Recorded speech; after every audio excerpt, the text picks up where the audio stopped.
It goes without saying that a fumes extractor can make your workstation a much safer place to be.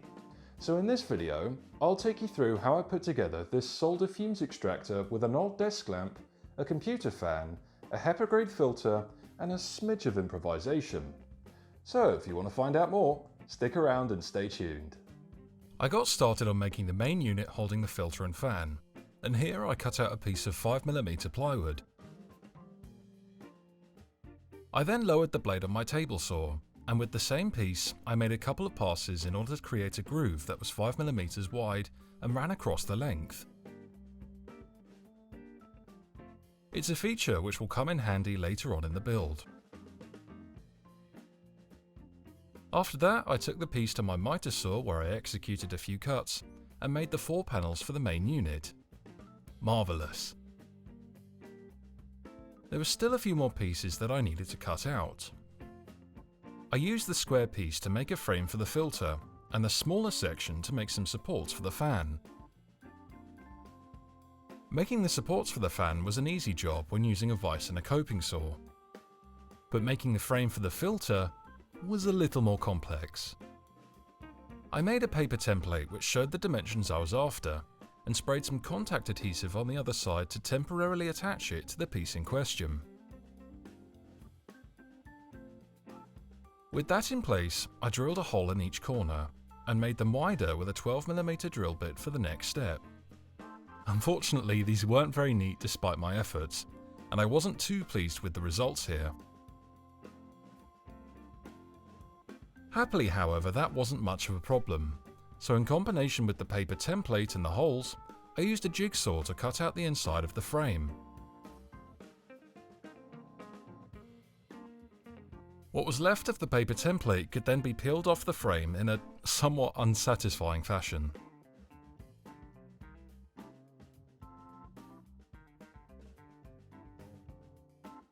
When put next to the filter, it quickly became apparent that the frame needed a little more reshaping on the inside.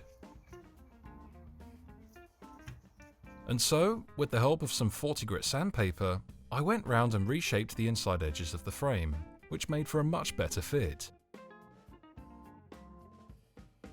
The thing to mention with this filter is that it's actually designed to be used in a specific brand of vacuum cleaner, and as such it did have a few notches and tabs around the edge which needed to be removed. I just used a junior hacksaw to get these off.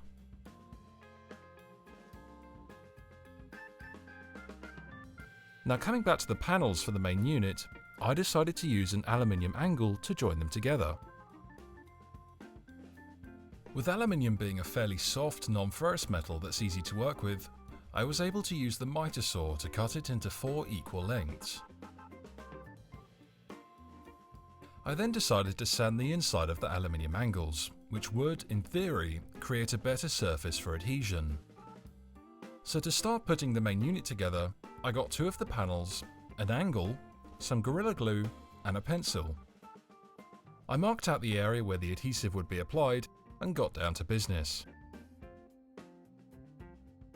It's worth mentioning that this particular glue expands as it dries, so I tried to make sure not to apply too much here. I then adhered the panel to the angle, carefully making sure that both were in line, and held them in place with a couple of clamps. I also repeated this step with an identical panel. After a few hours, I took the clamps off and had a look at the joint, which turned out pretty well.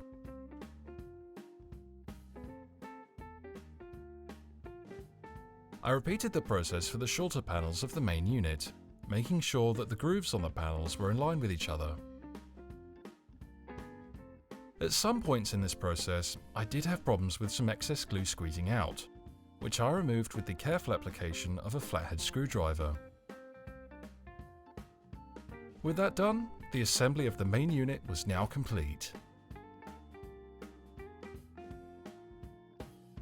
Not being content with just a bare plywood surface, I decided to cover up the angles with some tape and applied a layer of seal to the panels. I also did the same thing for the frame around the filter. Once that was dry, I simply added a layer of paint to the panels and the filter frame. After that, I removed the tape from the angles and decided to use a fine grit sanding sponge to remove any excess glue or paint that got onto them during the process. My attention then turned to fitting the frame to the filter. It turned out that my attempts at sanding the frame from earlier on had created some gaps, as you can see here. Whilst I was securing the frame to the filter with some hot glue, I took extra care to make sure the gaps were completely sealed. Once the glue was set, the filter could then be carefully slid into the back of the main unit and secured in place from the inside with more hot glue. The filter also came with an activated carbon sponge, which I secured in place in front of the HEPA stage. Now for the neck, I made use of an old unwanted lamp, or more specifically the gooseneck part of the lamp. This is essentially made up of an internal spring wrapped in an external coil, which should provide the right balance between strength and flexibility. This lamp also had a threaded bracket to secure the gooseneck at the top, along with a couple of M3 bolts.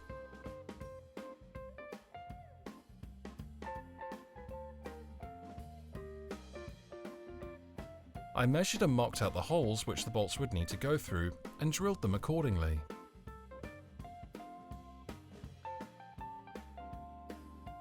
It was at this stage that I almost forgot to drill a third hole in the middle for the power lead. With the holes drilled, I used a Phillips head and threaded the bolts in place. The power lead could then run down through the neck and out the bottom, where it could be connected to a power adapter.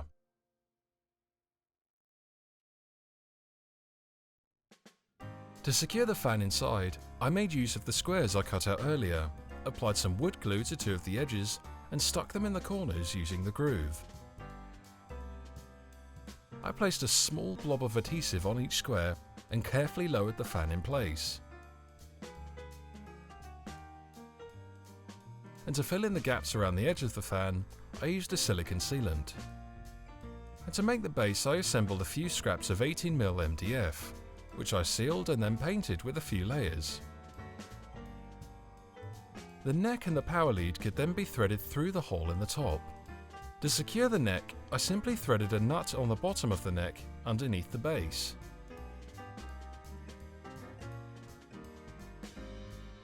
It looked like the project was more or less complete at this point, but there was just one small problem. The gooseneck wasn't strong enough. To solve the problem, I made use of some 4mm aluminium rod. My hope was that it would be both flexible and strong enough at the same time. I made an approximate cut with a hacksaw and inserted the rod into the neck from the base. I also added some glue to stop it falling out. As the last step in the process, I got hold of a 12-volt power adapter and connected the positive and negative wires accordingly. And after adding a shiny grille to the fan, the project was now complete.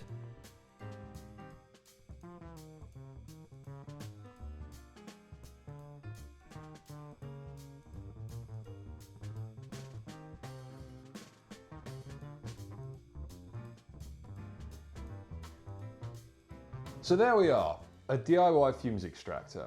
Now, I should say there are a couple of things that I would do differently a second time round. First thing I would change is how I secured the filter at the back.